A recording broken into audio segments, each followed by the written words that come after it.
Nesta aula, nós temos o privilégio de estudar a segunda regra, que trata principalmente de contexto literário. Há dois tipos de contexto, evidentemente. Tem um contexto histórico, tem contexto cultural, a situação que a pessoa vive, onde as palavras ganham sua força e seu conceito dentro da vida das pessoas, e tem um contexto literário. Hoje nós queremos dar alguns exemplos como a hermenêutica ajuda na interpretação de certas palavras ou frases. Eu quero usar como primeiro exemplo a palavra fé. Em Romanos 14, versículo 22, encontramos a seguinte frase: tens fé, tenha em ti mesmo diante de Deus. Aí, o contexto dá para entender que a palavra fé significa ter uma consciência boa diante de Deus. É uma fé em que eu creio que aquilo que eu estou fazendo é de acordo com a vontade de Deus. Segundo o texto, vamos encontrar em Gálatas 1:23, que diz assim: agora prega a fé que outrora destruía. Pregar a fé significa pregar a doutrina de Cristo. Pregar sobre como ser salvo, a doutrina evangélica. Terceira maneira que se usa esta palavra em Hebreus 11. Palavra central de fé, ali, que quer dizer como ter confiança em Deus. Aqueles heróis da fé eram pessoas que dependiam de Deus, eles confiavam no Senhor, eles viviam pela fé, isto é, pela confiança em Deus. Veja também em João 2, versículos 23, 24, onde a palavra confiar, que tem a mesma raiz da palavra fé, pisteu, também mostra a ideia de confiar. Jesus não se confiava a eles. Quarto, em 1 Coríntios 12, versículo 9, encontramos o dom de fé, o carisma de fé. Eu entendo que essa palavra carisma significa crer através de receber uma convicção do Espírito que a pessoa vai ser curada, que o milagre vai acontecer. Quando nós oramos, que Deus vai responder literalmente aquilo que nós pedimos. Ter esta convicção é pela fé. Eu lembro aquele irmão em Portugal, o senhor Paiva, que uma vez entra uma senhora assim muito aflita porque o filho tinha sido diagnosticado com leucemia. E ele, sem pensar, olha para ela e diz: olha, seu filho não vai morrer, ele vai ficar bom. Naturalmente, o senhor Paiva, que nunca tinha recebido uma revelação dessa natureza, ele estava muito duvidoso de sua própria palavra de fé que ele tinha passado para aquela mulher. Mas 2 semanas depois, mais ou menos, ela volta à procura daquele mesmo senhor Paiva para saber como ele sabia, como que ele tinha essa fé para que seu filho fosse curado, que ele estava totalmente bem.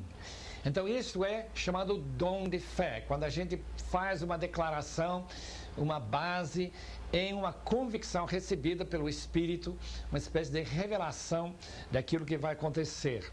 E finalmente temos a palavra fé, quando nós normalmente pensamos em salvação pela fé. Quando em Efésios 2, versículos 5 e 8, salvos pela fé significa salvos crendo e nos comprometendo e confessando que Jesus é o Senhor, é isso que nós cremos no coração, e com essa fé nós temos certeza que somos salvos.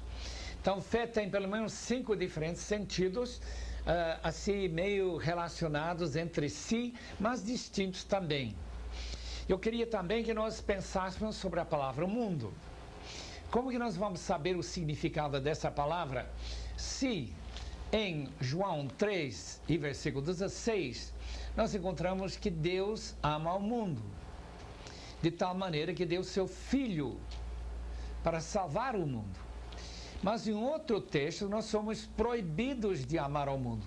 Não é uma distinção de palavras no texto original, é simplesmente o fato que a palavra mundo, cosmos, pode significar uma coisa num texto e outra em outro texto. Em João 3,16, a palavra mundo significa as pessoas que ocupam e têm sua vida neste mundo. Deus ama a população toda, sejam chineses, brasileiros, americanos. Mas em 1 João 2,15, não ameis ao mundo, nem as coisas que estão no mundo. Se trata do mundo como aquele poder sedutor, uma espécie de sistema em que nós ficamos induzidos e seduzidos pelo mundo a ser materialistas, a buscar dinheiro, amor ao dinheiro e tudo mais. Esse é o mundo. Também temos outro texto onde nós encontramos, por exemplo, em Hebreus 11, versículo 3, que este mundo foi criado por Deus e trata-se do mundo material, que inclui até o próprio universo. Então, a palavra cosmos pode ter diferentes sentidos dependendo do contexto. E a hermenêutica cuida de não ver que cada vez que uma palavra aparece, um vocábulo aparece, não tem um significado distinto. Lembre-se que na aula passada nós falamos sobre concordância. A ideia da concordância é ver como os tradutores do Novo Testamento, o Velho Testamento, mudam suas interpretações segundo o contexto. Quando você vê qual é a palavra do original e quando você vê como essa palavra é traduzida para o português, logo descobrimos que tem distinções de uma palavra para outra, de um contexto para o outro. Tem também os verbos que devem ser examinados quanto à sua gramática, seu tempo, sua voz, o seu modo. Todas aquelas regras de gramática são importantes na interpretação. Veja lá o caso, por exemplo, da nossa palavra salvar. Quando Paulo usa essa palavra em Efésios capítulo 2, versículo 8, ele usa a palavra no tempo passado perfeito. Tendes sido salvos pela fé. Algo aconteceu no passado, o efeito continua até hoje, continuamos sendo salvos. Mas quando chegamos a 1 Coríntios 1 e versículo 18, o original deixa para entender bastante claro neste versículo que a salvação é um processo. Certamente a palavra da cruz é loucura para os que se perdem, estão se perdendo, mas para nós que estamos sendo salvos, assim diz o grego original, é o poder de Deus. Então, nossa salvação do passado tem seu efeito sobre nós no presente, salvando-nos do poder do pecado. E, finalmente, Romanos 5 e versículo 9, fala de salvação futura. Seremos salvos pela vida de Jesus. Então, esse versículo já fala de uma salvação de nossos corpos. Quando nós sairemos deste corpo para receber um corpo igual àquele de Jesus, que não será mais sujeito à tentação, nem possivelmente pecará mais.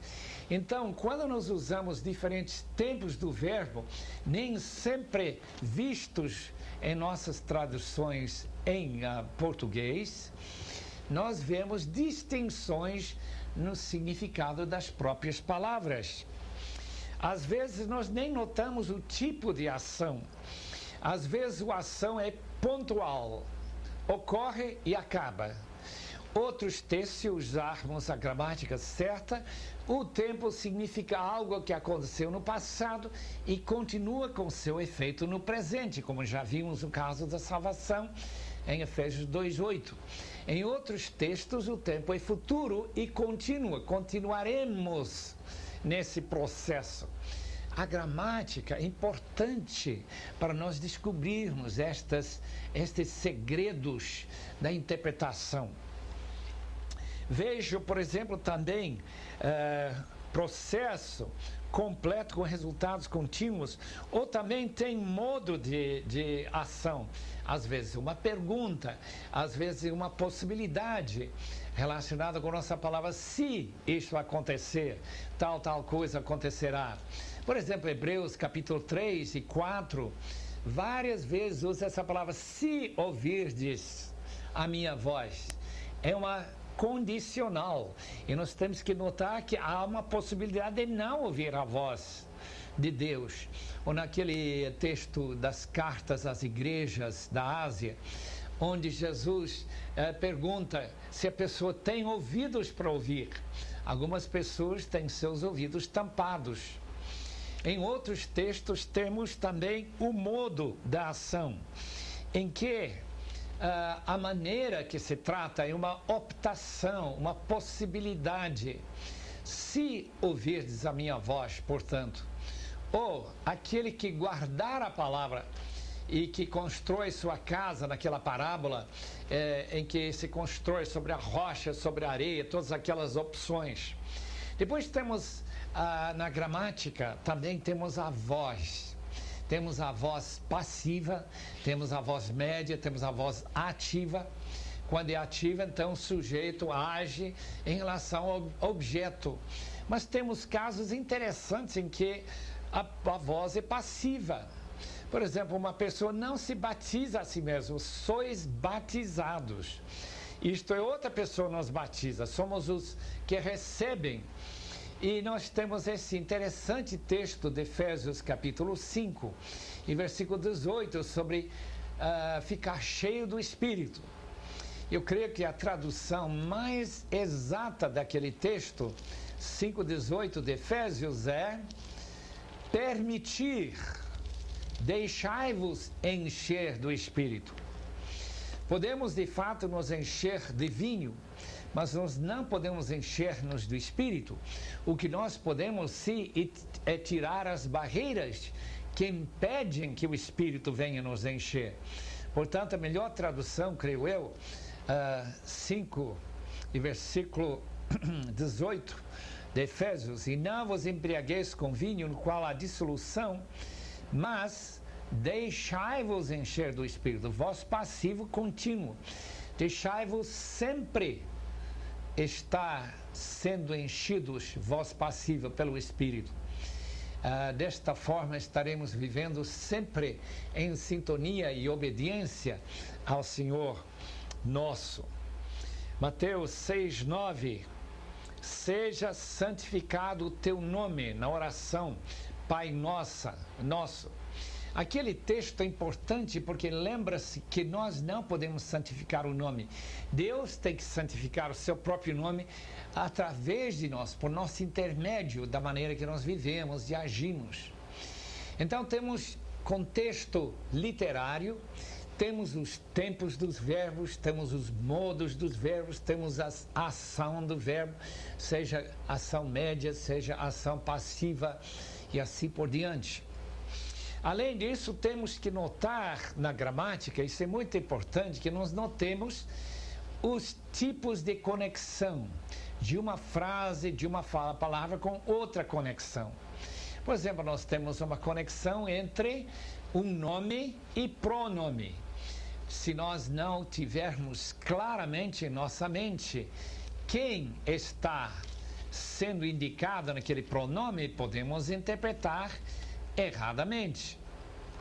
Deixe-me citar um caso aqui de João 7, versículo 37 a 39, outro grande texto sobre o enchimento do Espírito. O texto começa deste jeito: no último dia, o grande dia da festa, levantou-se Jesus e exclamou: se alguém tem sede, venha a mim e beba. Quem crê em mim, como diz a Escritura, do seu interior fluirão rios de água viva. Isto ele disse com respeito ao Espírito que haviam de receber os que nele crescem, pois o Espírito até aquele momento não fora dado, porque Jesus não havia sido ainda glorificado. A pergunta é do interior de quem fluem estes rios do Espírito Santo. Uma maneira de entender, e aliás a tradução que nós temos aqui na atualizada: quem crê em mim, como diz a Escritura, do seu interior fluirão rios de água viva. Do seu interior significa a pessoa que crê. Isso não é errado, mas os rios devem ser bem pequeninos em comparação com o rio que flui de Jesus, porque o ensinamento de João é que Jesus é a fonte do Espírito Santo. Ele que pediu o Pai, para o Pai mandar o Paracletos para ser conosco e ser igual a Ele. Esta ideia que João passa para nós, então, do seu interior também pode ser uma referência ao próprio Senhor Jesus Cristo. E assim, a interpretação depende de gramática, de conexões. Veja aquelas conexões temporais, aqueles textos que explicam quando uma coisa acontece. Depois, durante, antes, agora, depois, então. Temos um texto bastante complicado em relação à pergunta quando que isso vai acontecer. Aqui em 1 Coríntios capítulo 15, versículo 24 a 28, o apóstolo Paulo escreve sobre o reino de Cristo e então virá o fim. Só que nós precisamos saber quando refere-se àquele então. Aparentemente, com relação ao versículo 25 anterior, versículo 23 anterior, depois os que são de Cristo na sua vinda, e então virá o fim, quando ele entregar o reino a Deus, o Pai, quando houver destruído todo o principado, bem como toda potestade e poder. A pergunta é, este então, dá para entender o milênio? Vai dar para encaixar 1000 anos, um período bem longo, em que ele estaria dominando os seus inimigos? Eu entendo que sim, mas alguns entendem que não. E eles, por serem amilenistas, acham que aquele então significa que a própria segunda vinda de Cristo vai significar o domínio de todos os inimigos de Jesus, quando ele começa a reinar no reino eterno. Outros tipos de conectivos são locais, indicando onde.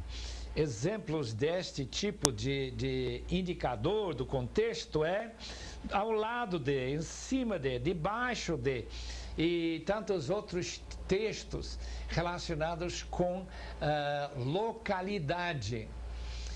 Nós, por exemplo, temos esta frase tão importante, onde se trata de estarmos sendo batizados para dentro do Espírito. 1 Coríntios 12 e versículo 13. Posso ler? Pois em um só Espírito todos nós fomos batizados em um corpo. A palavra eis, em grego, significa para dentro de. A ideia, naturalmente, uma ideia bem espiritual, que quando nós fomos batizados para dentro do Espírito, ou no Espírito, ele vem dominar nossa vida, como quem é dominada pela sua cultura, pela sua maneira de pensar, e tudo, o Espírito Santo se torna a pessoa mais importante da sua vida. E quando nós passamos para ser incluídos dentro do corpo de Cristo, batizados em seu corpo, 1 Coríntios 12 e versículo 13, são conectivos locais. Temos conectivos lógicos. São muito interessantes, por exemplo, quando nós encontramos dentro do texto a razão de alguma coisa. Romanos 12, primeiro versículo, rogo-vos, pois. A palavra pois mostra que a razão que nós devemos entregar nossos corpos como sacrifício vivo é porque, segundo a graça de Deus e sua grande misericórdia, Ele nos incluiu dentro do seu esquema e plano de salvação, como nós lemos no fim do capítulo 11. É só voltar alguns versículos do capítulo 11 e incluímos aquela ideia de sermos inseridos dentro desta árvore, mesmo sendo ramos silvestres e bravos, que esta forma nós devemos também nos entregarmos a Deus por causa dessa grande misericórdia que Ele teve para conosco. Essa razão disso, Filipenses 2,9, por causa da humilhação de Jesus e seu sofrimento na cruz, Deus o exaltou. Por esta razão, a palavra no original, dió, significa exatamente uma conexão lógica. Depois temos conexões que dão resultado. Alguma coisa acontece e o resultado, consequência. Deixe-me chamar sua atenção, por exemplo, para 1 Coríntios 13, versículo 2.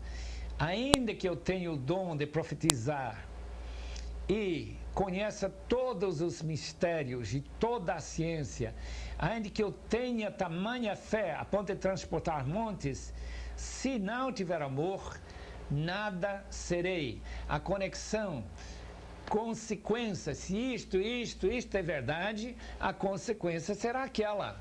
É uma conexão lógica de razão, que mostra o resultado.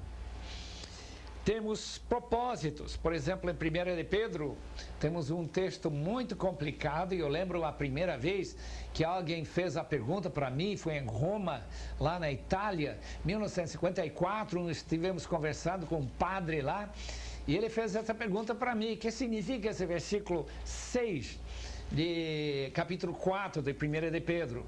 Pois, para este fim, foi o evangelho pregado também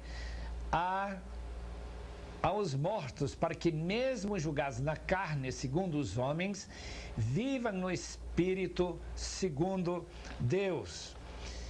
No original, dá para ver claramente que o evangelho foi pregado também aos mortos. Eu entendo que eles estão mortos agora, não estavam mortos quando eles ouviram o evangelho e aceitaram o evangelho, para que, mesmo sendo julgados segundo a carne, eles possam viver futuramente para Deus. É um caso claro de propósito. Só ler a Bíblia e nós encontramos dezenas e dezenas de conectivos que mostram propósito, que mostram resultado, que mostram condição, que mostram lógica, razão da coisa. Nós temos outros que mostram condição. Quem tem ouvidos, ouça. Outros que mostram contraste. Aparece, por exemplo, essa palavra mas ou porém, tantas vezes na Bíblia. Eu estive lendo um dos mais abençoados poréns ou mas em toda a Bíblia. Está em Efésios 2, versículo 4. Posso chamar sua atenção para este tão importante texto, quando o apóstolo Paulo está mostrando justamente como nós estávamos mortos em nossos delitos e pecados, mas, versículo 4, mas Deus, sendo rico em misericórdia, contraste total, nossa miséria contrastada com nossa nova situação. A mesma coisa acontece agora no fim do versículo 11 e 12, quando, em versículo 13, mas agora em Cristo Jesus, vós que antes estáveis longe, não estão mais longe. Ele descrevendo a nossa situação tão terrível, estando fora de Cristo. Daí aparece essa palavra mais. É só pegar uma concordância e fazer uma investigação desses fatos. Contraste, Romanos 6, 23. O dom de Deus é a vida eterna, mas o salário do pecado é a morte. Temos concessão. A palavra concessão trata de nossa palavra embora. Veja, por exemplo, Hebreus, capítulo 4 e versículo 3, onde o autor desconhecido deste livro de Hebreus coloca para nós esta palavra em português. Capítulo 4, nós, porém, que cremos, entramos no descanso conforme Deus tem dito. Assim jurei na minha ira, não entrarão no meu descanso, embora certamente é uma concessão, embora certamente as obras estivessem incluídas desde a fundação do mundo. Ele não quer que os judeus pensem que o evangelho e a graça e a perdão começou apenas com a chegada de Cristo no mundo. Desde a criação do mundo, havendo fé, pessoas podiam se salvar. Concessão, número 7, nos conectivos, seria uma lista de fatos, primeiro e depois. Segunda de Pedro, lembra-se daquele grande texto onde Pedro fala de acrescentar uma coisa a outra, aquelas listas de virtudes que nós devemos estar acrescentando. Por exemplo, capítulo 1, versículo 5 de 2 de Pedro. Por isso mesmo, pois, reunindo toda a vossa diligência, associai com a vossa fé a virtude. Com a virtude o conhecimento, com o conhecimento o domínio próprio, com o domínio próprio a perseverança. Estas listas também devem ser interpretadas em uma espécie de escada. A mesma coisa com o fruto do Espírito e outras listas. Então, é uma série de assuntos que são conectados por seu paralelismo. Depois temos conectivos modais, onde temos comparações indicando como que uma coisa acontece.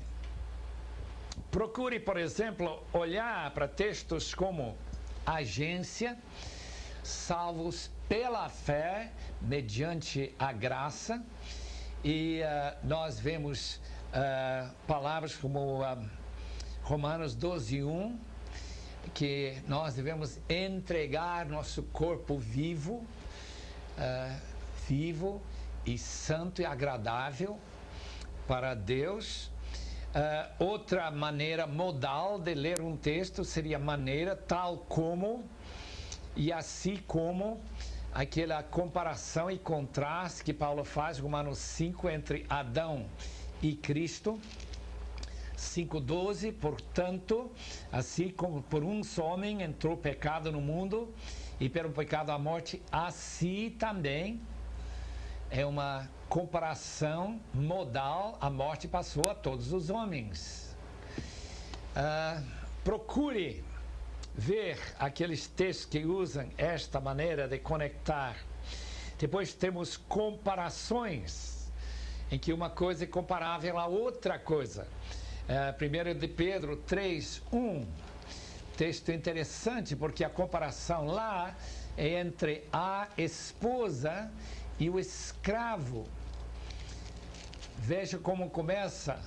Mulheres, 1 Pedro 3:1, mulheres, sede vós igualmente, essa palavra, tal como o escravo é sujeito ao seu mestre, a mulher mostra sua sabedoria espiritual em ser submissa ao seu marido, conquanto esse marido for crente, obviamente, e não exigir que ela faça uma coisa contra a sua própria consciência ou contra os mandamentos de Deus.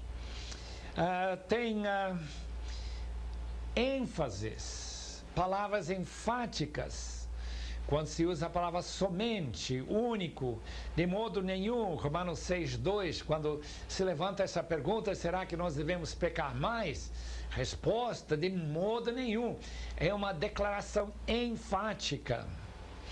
Nós temos substantivos, nomes, pronomes, às vezes são plural, às vezes são singular. Um dos textos que me tem chamado a atenção é 1 Coríntios, capítulo 6:19. Temos que observar com muito cuidado para interpretar corretamente esse texto. Acaso, diz Paulo, não sabeis que o vosso corpo é santuário do Espírito Santo? A palavra vosso é plural. A palavra santuário é singular. A palavra corpo é singular. O vosso corpo, então, não é necessariamente, como muitos pensam, esse texto não declara que cada crente é um templozinho do Espírito Santo que está andando pelo mundo, em que nós teríamos milhões, milhares de templos. A Bíblia não conhece a não ser um templo. E esse templo é o corpo de Cristo. Vosso corpo, então, é corpo da igreja, porque em outro texto ele usa essa palavra. Vós sois corpo de Cristo, capítulo 12 de 1 Coríntios. Então nós devemos notar que o plural e o singular são muito importantes em textos como 1 Coríntios capítulo 6, versículos 19 e 20. Quais são os antecedentes de todos os pronomes? Perguntas importantes são levantadas assim. Quanto ao que me escrevestes, é bom que o homem não toque mulher. Quanto ao que me escrevestes. Só que nós não temos essa carta dos Coríntios. Dá para entender, pelo contexto, que era a pergunta que eles faziam. Era sobre o casamento, se era bom para o crente casar ou não. E a resposta que Paulo dá em 1 Coríntios 7 é respondendo a essa pergunta que os coríntios mandaram numa carta para o próprio apóstolo Paulo. Quais são os antecedentes de 1 de Pedro 3, 18, 19? Isso é tão interessante, esse complexo texto que fala sobre Jesus pregar para os espíritos em prisão. Versículo 18 de capítulo 3 de 1 de Pedro. Pois também Cristo morreu uma vez por todos pelos pecados, o justo pelos injustos, para conduzir-vos a Deus, morto sim na carne, mas vivificado no Espírito, no qual também foi e pregou aos espíritos em prisão. Esta pergunta, que significa a frase no qual? A resposta é, no Espírito ele fez isso. Quando Jesus saiu do túmulo, ele esteve com um corpo que Paulo chama um corpo espiritual. Leia capítulo 15, 1 Coríntios. Neste corpo, Jesus podia chegar até os espíritos em Tártaro, aqueles anjos que caíram na época do dilúvio, capítulo 6 de Gênesis, e ali ele anunciou sua vitória sobre a morte. Jesus estava vivo. Ele não estava pregando o evangelho, não diz que ele pregou o evangelho, ele anunciou, proclamou sua vida ressurreta. Isso é muito importante, creio eu, para compreender esse texto. Procurar também entender qual seja o tom ou a atmosfera da passagem. Às vezes estamos lendo um texto e nós sentimos subjacente no texto um desespero, uma tristeza, ou gratidão, ou louvor, ou alegria tremenda, o medo, urgência, alegria, humildade, assim por diante. Leia, por exemplo, o capítulo 4 de 2 Timóteo, quando Paulo está enfrentando a morte. Ele não parece que está tremendamente animado depois do versículo 5 em diante. Parece que ele está sentindo muito abandono dos seus amigos e aquela escuridão de ter que enfrentar a morte. Mesmo que ele saiba, ele já tinha declarado em Filipenses que morrer é lucro, mas ele está sentindo solidão e até um certo desespero. Nós encontramos a mesma coisa quando Jesus está no jardim de Getsemane e outros textos que mostram aquele desespero de Jonas quando ele está na barriga do grande peixe que Jesus preparou para ele. Outros textos mostram compaixão, amor, preocupação, hostilidade, o que for. Procure identificar essas diferentes atmosferas dentro do próprio texto. Terceiro, as palavras devem ser interpretadas à luz do seu contexto geral. Isto é uma das regras específicas na interpretação do texto. Algumas perguntas poderiam ajudar para verificar qual é o significado de um vocábulo, de uma palavra dentro do seu contexto geral. Primeira pergunta: como se relaciona a passagem com o material escrito antes, circunvizinho? Quem são as pessoas envolvidas? Que outra informação dá para nós percebermos? Qual é o papel de cada pessoa ou tópico? Lendo, por exemplo, a carta aos Gálatas, nós encontramos Paulo numa situação muito triste com Pedro, capítulo 2, quando Pedro veio para Antioquia. E lá ele dissimulou, ele separou-se dos irmãos gentílicos, como se estivesse com medo de comer com eles. E Paulo usa aquela expressão, eu estou crucificado com Cristo, contrastando a vida de Pedro e até de Barnabé, que não tinham mostrado naquela instância que estavam de fato crucificados com Cristo. O contexto, então, da crucificação com Cristo não é que a pessoa não vive mais, não é aquela ideia que uma vez que nós estamos crucificados com Cristo, não vivo mais eu, literalmente, não. É uma maneira espiritual de falar. E Paulo, mostrando o erro de Pedro, diz, eu não vivo assim preocupado com minha reputação, mas eu vivo coerentemente dentro desta realidade que eu sou cristão, que Cristo está vivendo em mim e eu estou crucificado com o mundo e a minha reputação diante do mundo é uma reputação que eu sou cristão mesmo. Segunda pergunta, como se relaciona com o restante do livro, aquilo que vai seguindo em frente? Voltando para esse livro de Gálatas, descobrimos que Paulo, argumentando em favor da salvação apenas pela fé e não pelas obras, mostra por vários tipos de argumentos que vêm do Antigo Testamento, argumentos que surgem de sua própria experiência como cristão, quando ele se converteu lá na estrada de Damasco. E também no capítulo 5 e 6, onde ele tenta mostrar que guardar a lei é realmente amar. Como ele disse em capítulo 5, que toda a lei se resume num só preceito, a saber, amarás o teu próximo como a ti mesmo. E que toda aquele legalismo do Antigo Testamento é simplesmente aplicando esta lei, amarás o teu próximo como a ti mesmo, dentro da situação da cultura deles.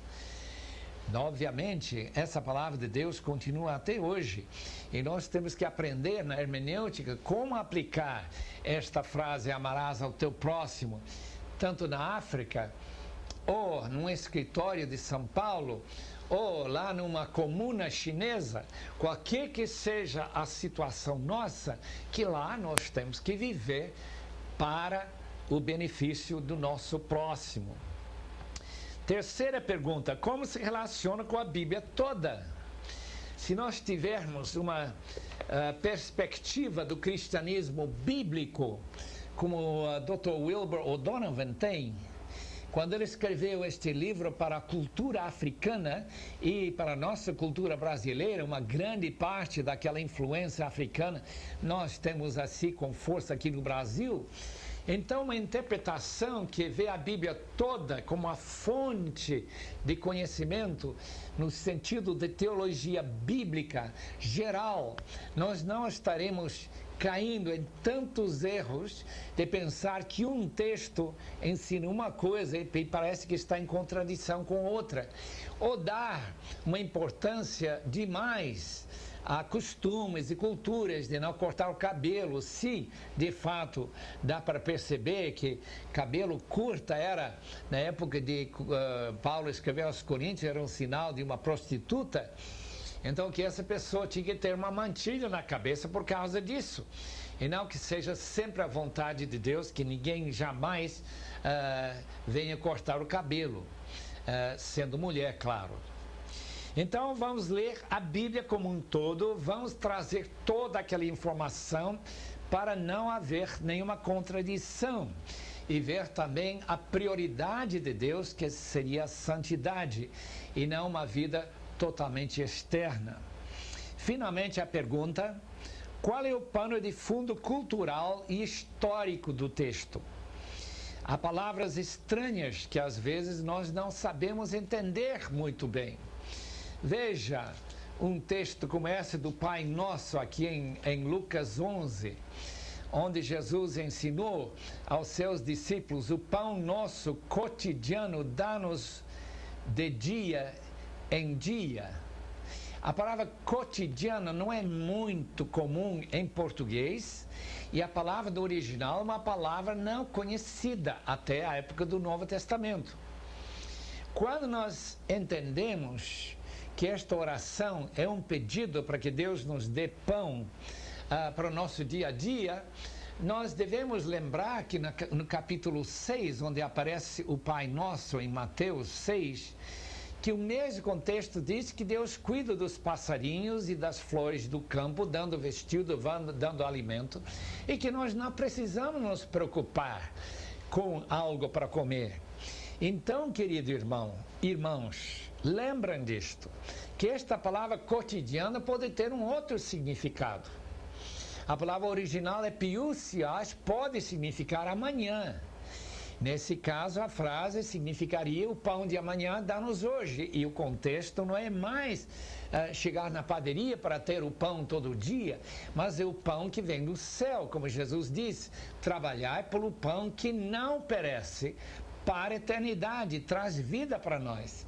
Dá-nos o pão de amanhã, uma referência ao sábado. Lembra que quando chegava o sábado, o maná não descia.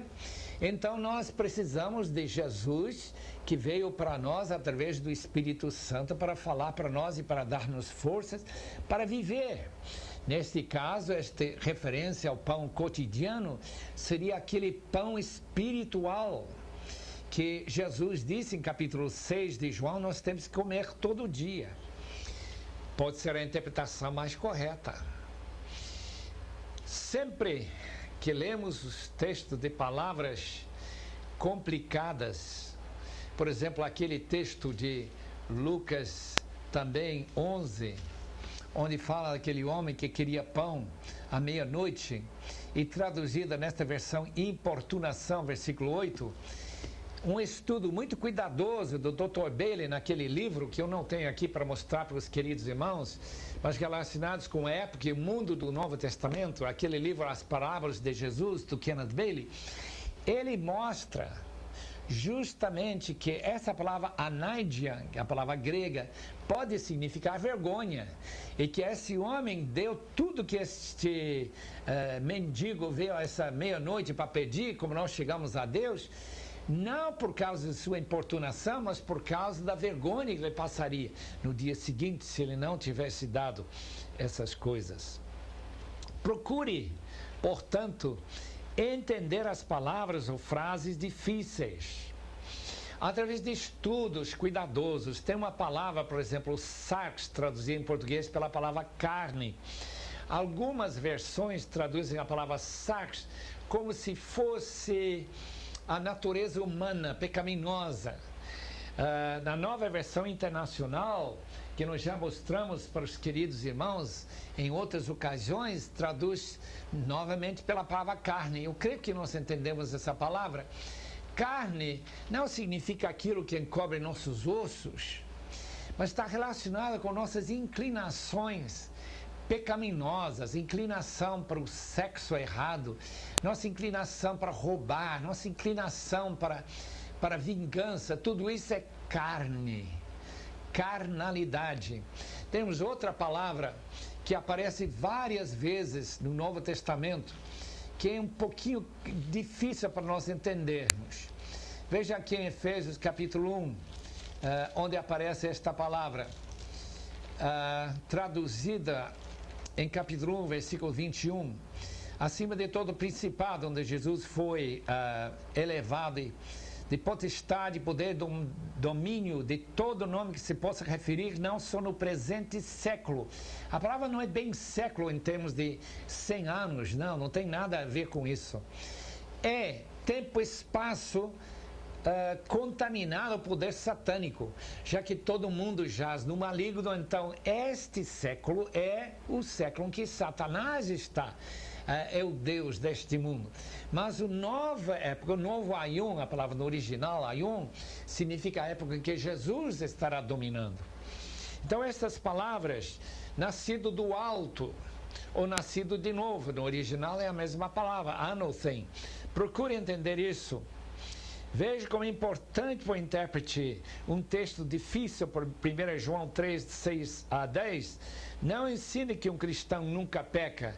Se o original foi estudado, vai ver que o tempo presente mostra que pecar lá significa pecar de uma certa maneira e não se importar com o pecado. Ele não vive no pecado, especialmente o pecado de se afastar de Cristo, como aqueles gnósticos de 1 de João, que estão em vista em 1 de João, capítulo 3, 6 a 10. Mateus 25 pode dar a impressão que as boas obras, lembra-se daquela parábola, quando o rei separa bodes de ovelhas?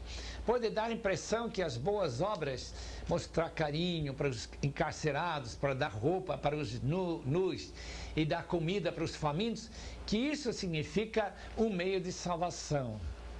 Uma ideia bastante espírita. Isto não é bem o significado daquele texto. O texto ali é para mostrar-nos que quem ama ao Senhor é uma pessoa que fica preocupada pelos irmãos de Jesus, os seus irmãos em Cristo, os seus pequeninos que não têm condições ou são perseguidos. Então o cristão tem uma preocupação como os coríntios tinham que ter, como os macedônios tinham, com os pobres irmãos de Jerusalém. É só ler 2 Coríntios capítulo 8 e 9. Todos aqueles textos mostram que a interpretação precisa um estudo de palavras, estudo de gramática, contexto geral, contexto histórico. O mais que nós pudermos entender isso, o melhor interpretaremos o texto e faremos aplicações que realmente são válidas para a nossa vida. Em Mateus 26, 27, versículo 27 e 29, o sangue da nova aliança representado no vinho não deve ser tomado no sentido literal. Jesus não quis ensinar a doutrina da transubstanciação, isto é, que este cálice é meu sangue, não literalmente. É um erro da interpretação da Igreja Católica já tradicional, que o corpo se torna ou transforma literalmente no corpo de Cristo, baseado numa interpretação errada de João 6, 48 a 63. Normalmente é fácil ver as diferenças de interpretação assim, de uma forma clara, em que dizer que aquele pedaço de pão é transformado literalmente no corpo de Cristo é uma magia tremenda e que nunca entrou na cabeça de Jesus, nem de Paulo, nem dos outros. É uma ideia bem medieval, mística, cheia de mágica e baseada numa filosofia de Aristóteles e não numa compreensão clara da aliança que Jesus fez com seus discípulos, a aliança de amor através do sangue que ele vertiu por nós na cruz há quase 1960 e tantos anos atrás. Que Deus os abençoe. Estaremos continuando nosso estudo na próxima vez. Nunca esqueçam que tem livros que podem ajudar muito na sua compreensão da palavra de Deus. Comentários, podem ter livros como o Cristianismo Bíblico, que nós mencionamos, do Wilbur Donovan. Pode ser através de estudos por Ricardo Gondim, em que ele apresenta uma discussão muito interessante sobre aquilo que Deus permite, mas a igreja proíbe. Falta de interpretação correta. Obviamente, naturalmente, nós temos que saber se o pastor Ricardo Gondim também está ensinando corretamente a palavra de Deus. Que Deus nos ajude e nos abençoe nesta tarefa tão gostosa de ler a palavra de Deus e entender o que ela significa.